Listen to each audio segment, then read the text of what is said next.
Assalamualaikum warahmatullahi wabarakatuh. Nama saya Salma Hairunisa dari Prodi Teknologi Informasi. Saya akan memaparkan tugas ekonomi kreatif saya yang berjudul Inovasi Penyemangat Belajar Siswa. Dan ini adalah topiknya, yaitu kurangnya motivasi belajar siswa. Nah, lanjut ya, urgensi kurangnya motivasi belajar siswa menyebabkan nilai akademik menurun. Surveinya, penulis melakukan survei online untuk mencari tahu motivasi belajar siswa. Yang pertama, siswa belajar karena diadakannya ujian supaya nilainya tidak jelek. Yang kedua, siswa belajar pelajaran atau hal yang ingin ia ketahui saja, seperti pelajaran-pelajaran yang cuma dia yang suka. Terus yang ketiga, siswa belajar karena belajar merupakan suatu kewajiban bagi pelajar, ya, sebagai formalitas, karena ya belajar itu penting, dia pelajar jadi dia punya kewajiban untuk belajar, jadi dia harus belajar. Nah gitu. Terus yang keempat, siswa belajar untuk mengisi waktu luang.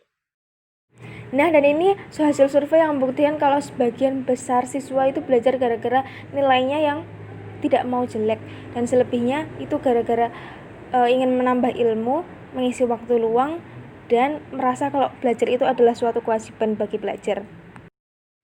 Kemudian solusinya apa untuk mengatasi semua itu, dari semua masalah-masalah kurangnya motivasi belajar siswa itu? Nah, kemudian ini saya ambil solusinya, yaitu membuat sebuah media yang dapat meningkatkan semangat belajar siswa.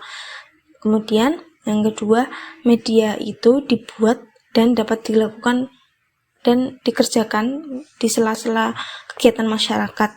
Yang ketiga, memberikan fitur koin bonus pada setiap materi yang udah dipelajarin.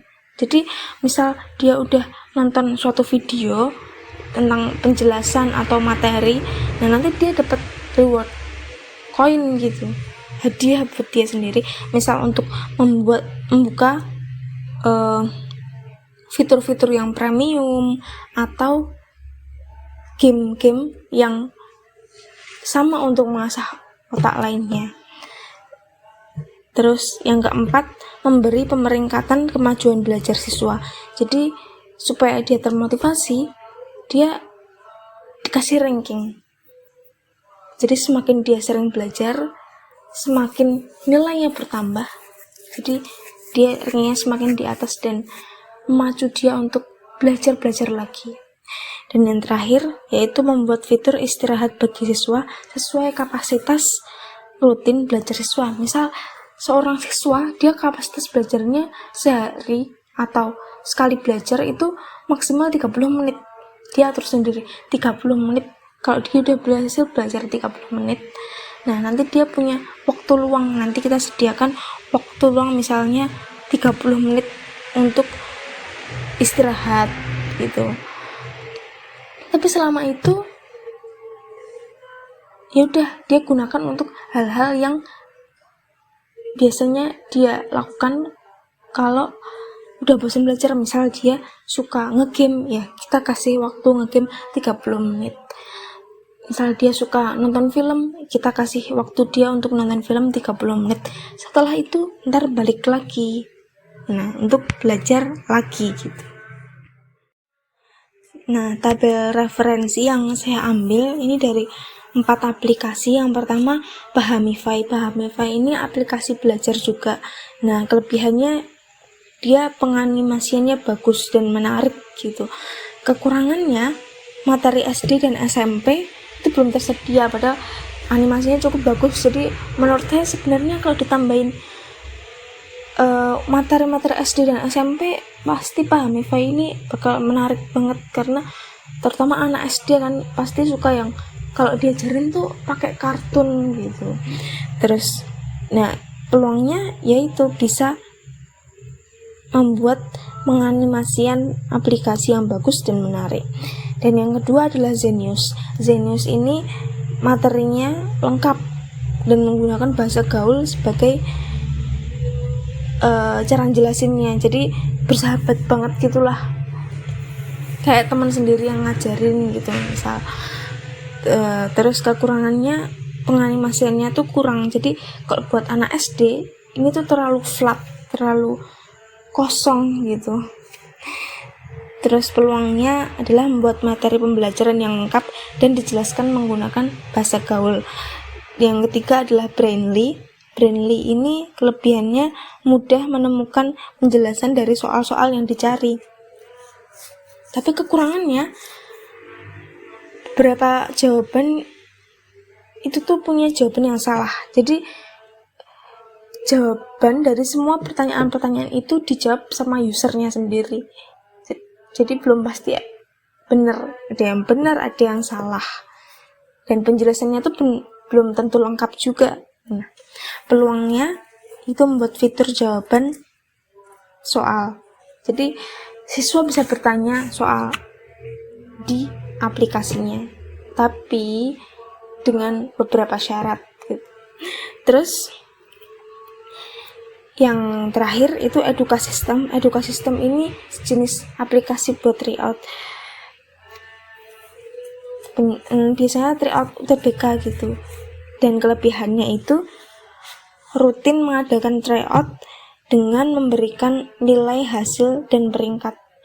Nah, Edukasistem ini biasanya waktu